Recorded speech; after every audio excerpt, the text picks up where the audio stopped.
જાદુઈ પેન્સિલ અને નિર્દોષ હૃદય. નમસ્તે બાય મિત્રો, સ્વાગત છે તમારી પોતાની ચેનલ મસ્તી સાથે મંત્રોમાં.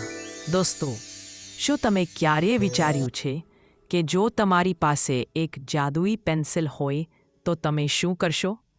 આજે હું તમને એક એવા છોકરાની વાર્તા કહીશ જેને પોતાની જાદુઈ પેન્સિલથી દુનિયામાં ખુશીઓના રંગ પૂરી દીધા. તો ચાલો સાંભળીએ કુશળની આ સુંદર વાર્તા. સપનાઓની ઉડાન. એક નાનકડું ગામ હતું જ્યાં કુશળ નામનો એક ભોળો અને પ્રેમાળ છોકરો રહેતો હતો. કુશળ ખૂબ ગરીબ હતો. તેની પાસે રમવા માટે રમકડાં કે ભણવા માટે પુસ્તકો નહોતા, પણ તેની આંખોમાં મોટા સપના હતા. તેને ચિત્રો દોરવા ખૂબ ગમતા. બિચારો કાગળ અને પેન્સિલ ખરીદી શકતો નહોતા, એટલે તે ધૂળમાં લાકડી વડે સુંદર ચિત્રો દોરતો અને એમાં જ પોતાની ખુશી શોધતો. એક વરદાન કુશળની આ લાગણ અને નિર્દોષતા જોઈને એક વૃદ્ધ દાદાનું હૃદય પીગળી ગયું. તેમણે કુશળને એક ચમકતી સોનેરી પેન્સિલ આપી અને વહાલથી માથે હાથ મૂકીને કહ્યું, બેટા, આ સામાન્ય પેન્સિલ નથી. આથી તું જે પણ દોરીશ તે સાચું બની જશે. પણ યાદ રાખજે, આનો ઉપયોગ હંમેશા ગરીબો અને દુઃખી લોકોના ચહેરા પર સ્મિત લાવવા માટે જ કરજે. ખુશીઓની લહેર. કુશળ તો રાજીનો રેર થઈ ગયા.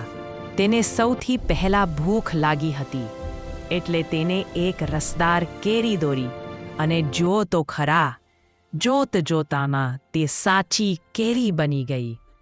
પછી તેની નજર એક ભૂખ્યા ગલુડિયા પર પડી. કુશળથી તેનું દુઃખ જોવાયું નથી. તેને તરત જ રોટલી દોરી અને પેલા ગલુડિયાને ખવડાવી. તે ગલુડિયાની પૂંછડી પટપટાવતી ખુશી જોઈને કુશળને જે આનંદ મળ્યો તે તો દુનિયાની કોઈ પણ દોલતથી મોટો હતો. ધીરે ધીરે કુશળ પોતાની જાદુઈ પેન્સિલથી ગામના ગરીબ લોકોની મદદ કરવા લાગ્યો. કોઈને કપડાં આપ્યા તો કોઈને અનાજ. આખું ગામ કુશળને આશીર્વાદ આપવા લાગ્યું. જ્યારે રાજાને આ વાતની ખબર પડી ત્યારે તેમના મનમાં લોભ જાગ્યો. તેને કુશળને મહેલમાં બોલાવ્યો અને ગુસ્સામાં કહ્યું, મને સોનાનું ઝાડ બનાવી આપ, નહીંતર હું તને કેદ કરી લઈશ. પણ કુશળ ડર્યો નહીં. તેને નમ્રતાથી કહ્યું, મહારાજ, મારી પેન્સિલ ફક્ત પ્રેમ અને સેવા માટે છે, લોભ માટે નહીં. રાજાએ ગુસ્સામાં પેન્સિલ છીનવી લીધી અને સોનું દોરવાનો પ્રયત્ન કર્યો, પણ અરે, કોઈ જ થયું નહીં. કારણ કે જાદુ પેન્સિલમાં નહીં, પણ કુશળના સારા હૃદયમાં હતો.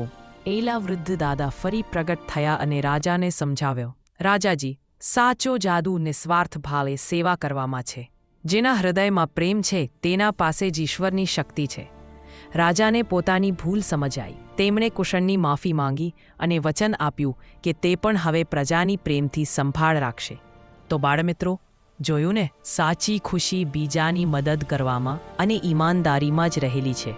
જો તમારું દિલ સાફ હશે તો તમારી મહેનત પણ જાદુઈ બની જશે.